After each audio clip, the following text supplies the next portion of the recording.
Magandang buhay sa ating lahat, mga kaibigan, mga kapatid, mga kasupporters. Muli, nandito naman po tayo ngayon sa ating palatuntunan na aking pinamagatan. Ating balikan ang nakaraan, na kung saan dito po ninyo mapapakinggan ang iba't ibang kwento ng buhay ng ating mga kaibigan. Pero bago nating umpisahan, nais ko munang batiin ang ating mga kaibigan. Kaya big shout out, Team Kapuso. At syempre sa aking team, The Voice and the Girls. At syempre kay kapatid na Renegade Offering Channel. At sa kanyang may bahay, Agnita's Kitchen. At syempre, shout out kay Enday Lin Hema Hong Kong, kay Mami Helen in Germany, Ate Josie Tixon, Ate Babes, Daddy RPH, CBL30, at syempre kay Idol Z88 OLM. At syempre sa Team Smasher. At syempre sa aking kaibigan at kasama rito sa bahay, ang ating isa pang vlogger, Pinoy Firearm Instructor, Elmer Pilorin.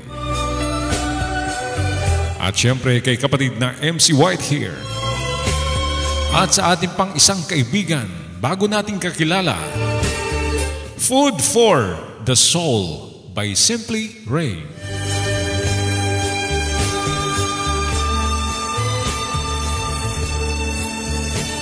At ngayon, atin pong basahin ang bagong sulat galing sa ating kaibigan. Ito, atin ang umpisahan.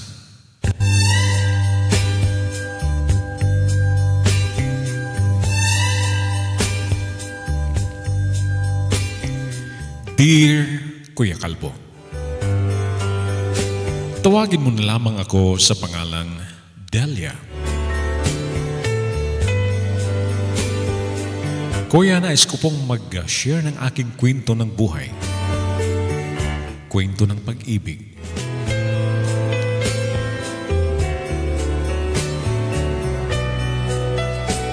Kuya, pag mahal mo ang isang tao,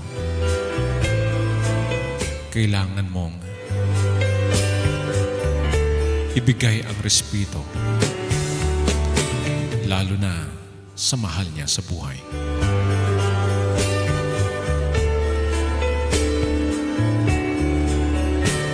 Kuya, ako po isang lesbian na nagkakagusto sa isang babae. Para maintindihan po ninyo ang lahat, umpisahan ko po sa umpisa.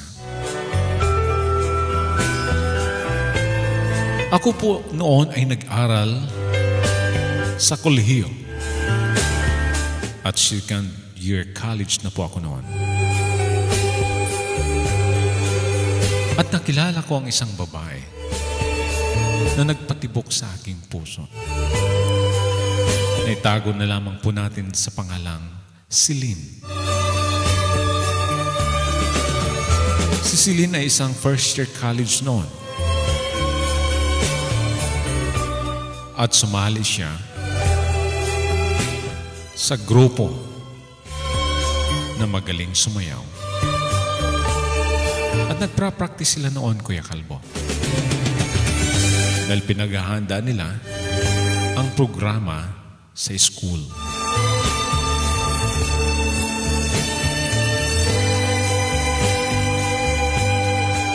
Ang kahinaan ko sa isang babae, Kuya Kalbo, ay siyempre magandang mata, mahaba ang buhok, at siyempre maganda siya at mabait.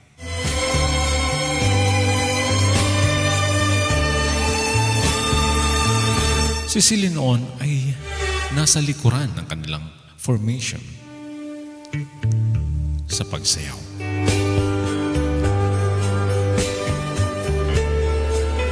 At sa dami nila, kuya, Siya lang talagang aking nakita, nakakaiba sa kanilang lahat.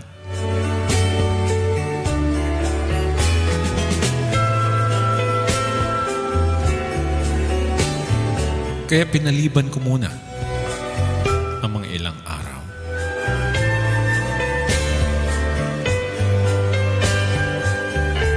At napuna ko rin si Celine, kuya, na tuwing ako'y nandun nanonood sa kanila habang sumasayaw, ay nakita ko rin na tumitingin siya lagi sa akin.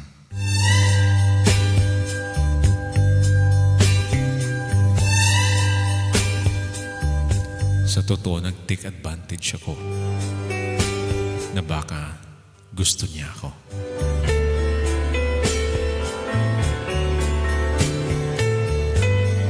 Kaya pagkatapos ng kanilang practice, kuya, nilapitan ko si Celine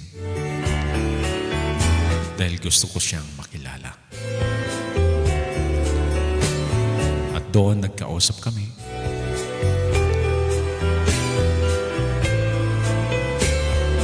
At nakuha ko ang kanyang cellphone number, kuya.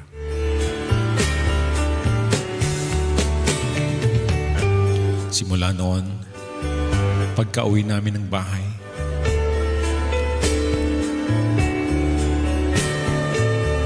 ay nagtitext ako sa kanya. At agad naman na nagre-reply siya sa aking mga mensahe. Yung nagkakakwentuhan kami minsan, lalo na pag nasa school na kami.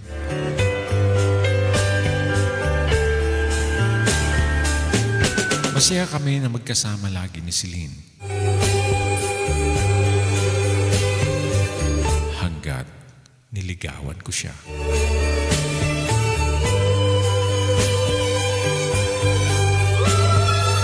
Nung una, siyempre nabigla si Celine. Dahil nahihiya siya.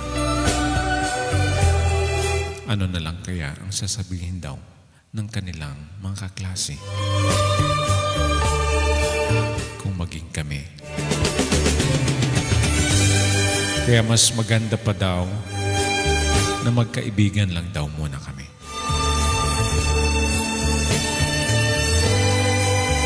At ako naman, kuya, ay hindi nagmamadali.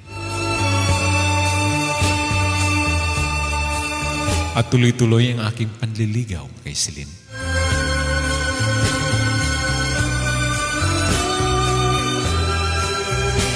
Hanggat nag-third year college na ako.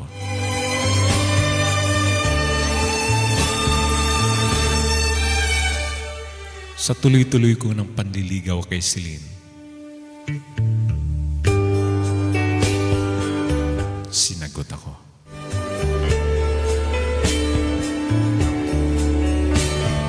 Napakasaya ko, Kuya Calvo, ng mga araw na iyon. Dahil sa wakas, nasagot din ako ni Celine.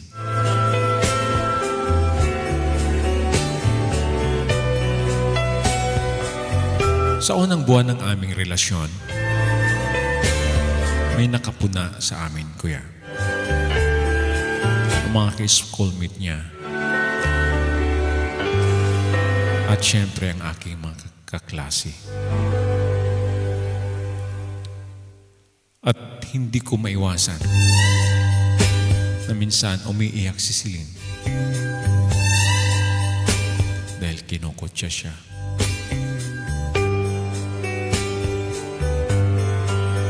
Dahil nalaman po nila, Kuya Calvo,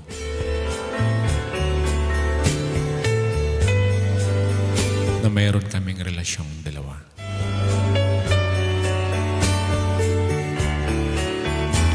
Na nung balik tuloy, ang mga naranasan ko noong ako'y maliit pa, na nakaranas ako ng diskriminasyon, kuya. Naawa ko kay Celine.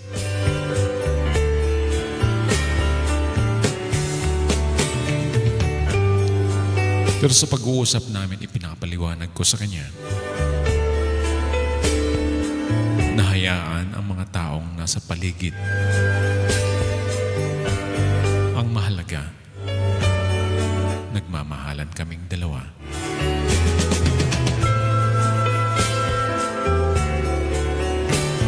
At dahil hindi pwedeng malaman ng kanyang mga magulang, lalo na ng kanyang tatay,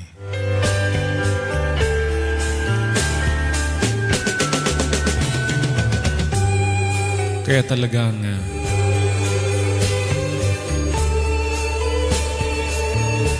sekreto po namin lahat ito ni Celine.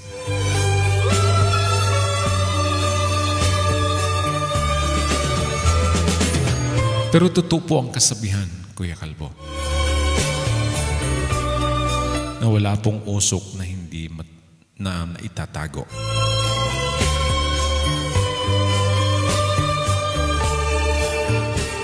Nalaman ito ng kanyang mama.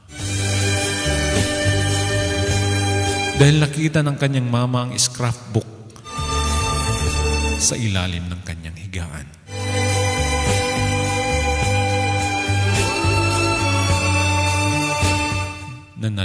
Na may laman at ang nabasa ng kanyang nanay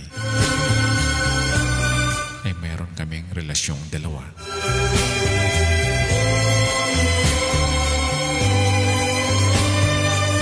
Nagtaka na lamang po ako, Kuya Kalbo, nang pumasok si Celine sa school na mayroon siyang pasa sa kanyang braso.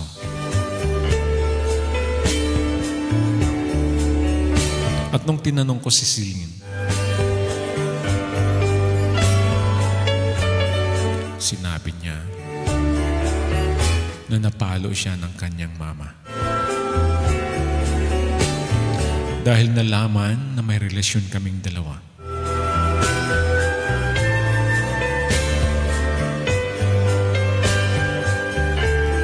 Kaya umiyak si Celine, Kuya Kalbo, at nakiusap na kung pwedeng maghiwalay daw muna kami dahil baka kung ano pang gagawin sa kanya.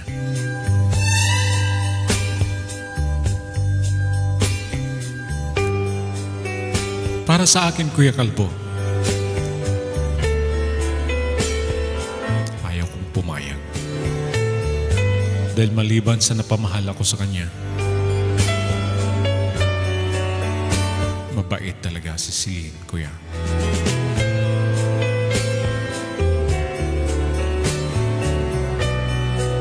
Pero pinagbigyan ko ang kanyang kahilingan. At sabi ko, kung handa niya niyang tanggapin, maghihintay ako.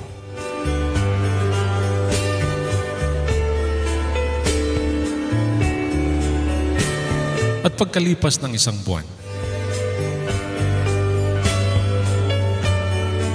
lumapit si Celine sa akin at nag-usap muli kami. Ang sabi ni Celine, mahal na mahal daw niya ako.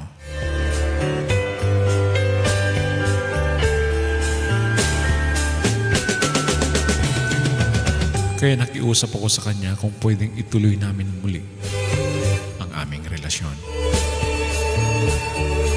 At tumango lang si Celine, Kuya, na tumutulo ang luha.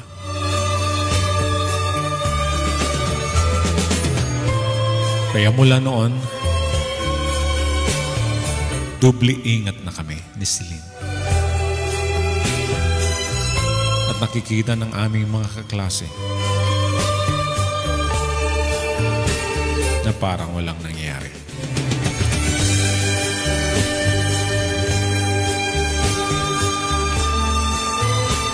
Birthday noon ni Celine, Kuya. At naanyayahan ako sa kanilang bahay sa kanyang birthday. Hindi nga sana ako pupunta dahil alam kong galit sa akin ang kanyang mga magulang. Pero pinaliwanag daw ni Celine na magkaibigan na lang kami. At ako ang gusto niyang bisita sa kanyang birthday. At pinagbigyan siya ng kanyang magulang, kuya. At sa madaling salita, ako'y nakarating sa kanilang bahay.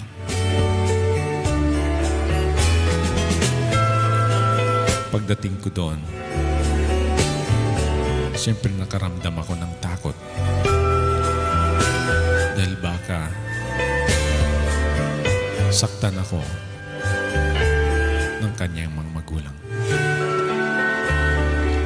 Pero hindi po yun ang nangyari, Kuya Kalbo. Talagang masaya silang lahat. Lalong-lalo na ako na nandun sa birthday.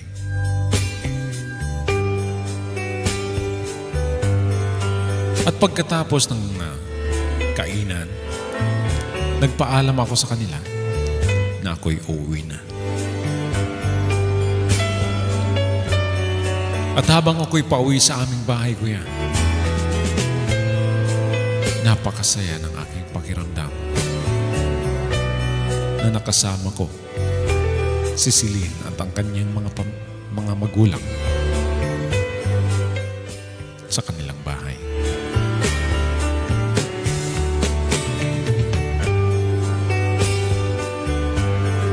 Graduation day na noon, Kuya Kalbo.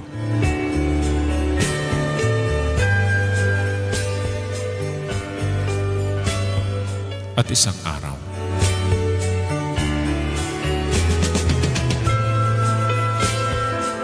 nagkita kami ng mama ni Celine.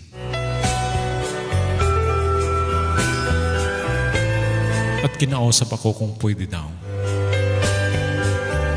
na mag-usap kami.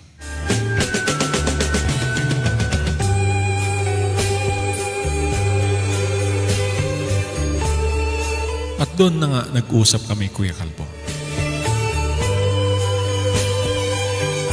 Hindi ko inaasahan ang pakiusap ng kanyang mama.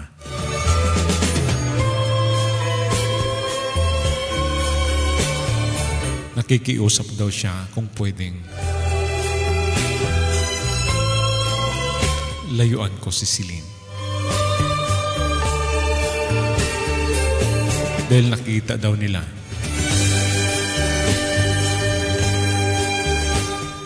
na mahal ako ni Celine.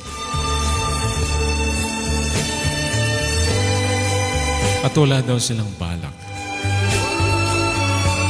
na mapunta sa akin ang kanilang anak. Ang gusto raw nila na magkaroon ng apo at magkaroon ng asawa at magkaroon ng maayos na pamumuhay si Celine, kuya.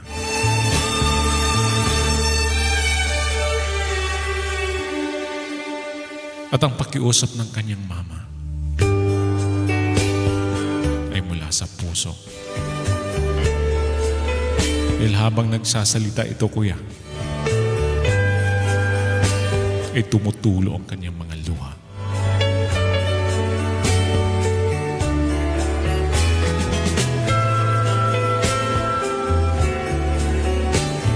Kaya nung graduation day ko, kuya, hindi ko man lang nasilayan si Celine. At dahil sa pakiusap ng kanyang mama,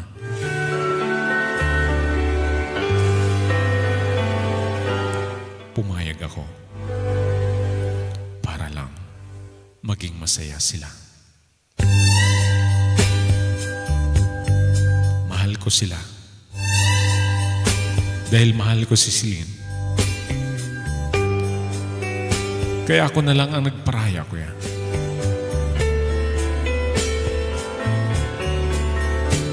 Kaya pagkatapos ng graduation ko, ay lumayo ako, Kuya Kalbo.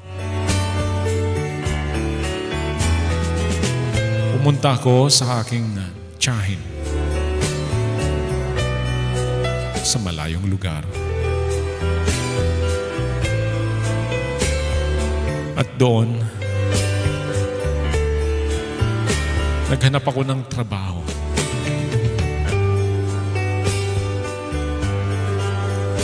At nakahanap naman ako ng trabaho bilang isang manager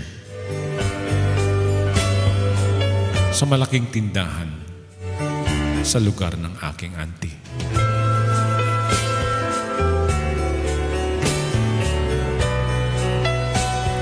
Ibinaling ko na lang ang aking sarili sa aking trabaho. Minsan, hindi ko mapigilang hindi maisip si Celine. Dahil sa haba ng aming relasyon, Kuya Kalbo.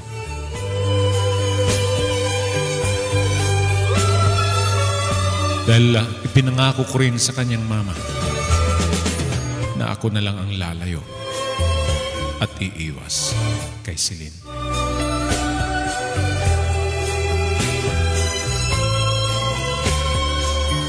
Ngayon, Kuya,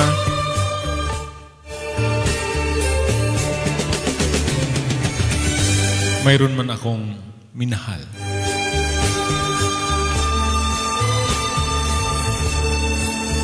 At nagpapasaya sa akin ngayon.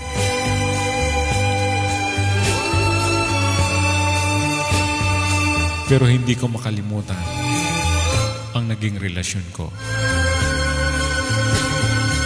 kay Celine.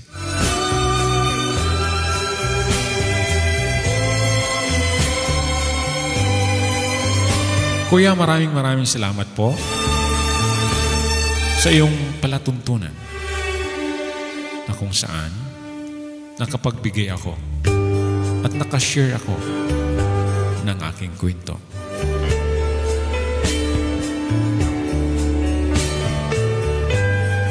Muli, maraming salamat, Kuya.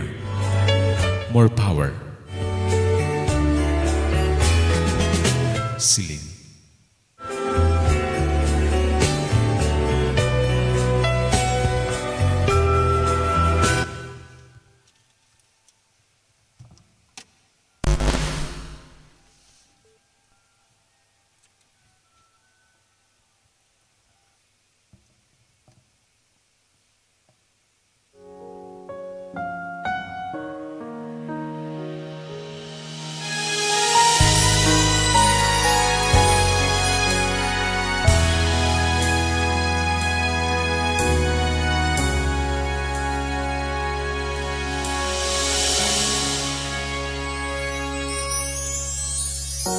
Ma'am Delia, maraming salamat sa napakagandang kwento na iyong na-share sa amin. Kwento na mapulutan ng aral. Aral na kung saan nandyan ang respeto, ang pagpakumbaba,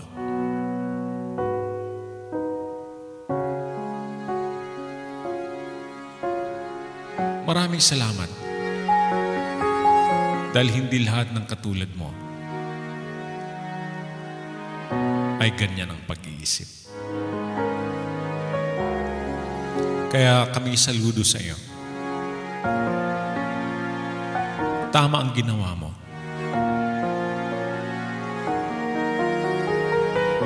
Nagparaya ka para maging masaya ang mga magulang ni Celine.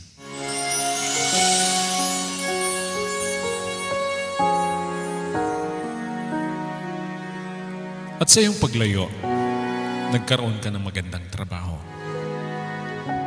At ngayon, may bagong minamahal ka din.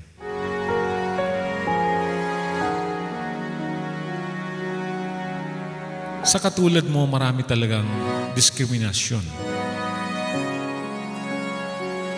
Pero, basta ikaw ay walang inaapakang tao at malaking respeto sa mga nakapaligid sa iyo.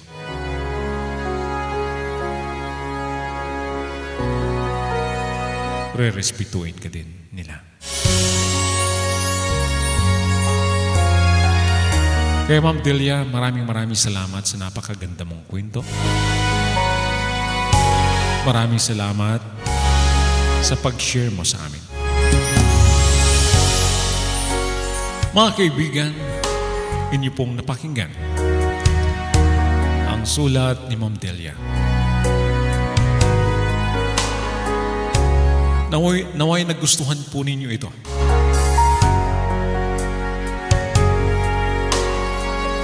Kaya sa mga hindi pa nakasubscribe sa aking channel, naway subscribe niyo po ako. At syempre mag-comment. At mag-share sa ating mga kaibigan. Malay po natin, isa sa inyong mga kaibigan ang magpadala rito. Kaya kung kayo man ay magpadala ng inyong kwento ng buhay, ipadala lamang sa aking messenger, June Sahay Calvo. At i-address lamang sa Dear Kuya Calvo.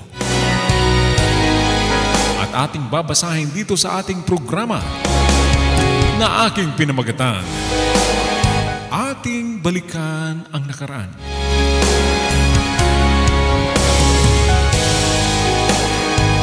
Kaya maraming salamat po sa inyong walang sawang suporta sa aking channel. At ngayon, atin pong handugan ng kanta si Ma'am Delia.